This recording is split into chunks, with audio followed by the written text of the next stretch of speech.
Bet šitoje vietoje aš dėkoju Dievui, kad 6 dieną jisai sukūrė dujų sistemą, kitaip žinoma kaip LPG. Šis Lexusas ją turi ir jeigu neturėtų, filmuočiau prie degalinės. Nes vdruk baigsis kuras, you never know. Su dujomis šitos mašinos jau tampa ekonomiškos, o jeigu važinėjai labai ramiai ir švelniai, jos tampa labai ekonomiškos. Ir aš remiuosi būtent šito Lexuso užpylimo statistiką, kuri yra vidutiniškai 14 litrų dujų 100 km.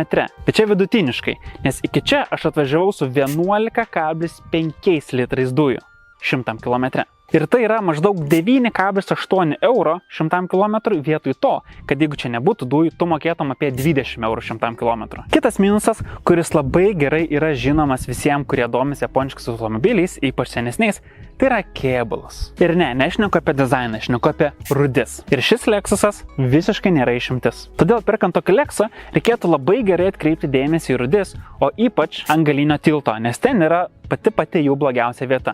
Šitas Lexusas irgi neišimtis.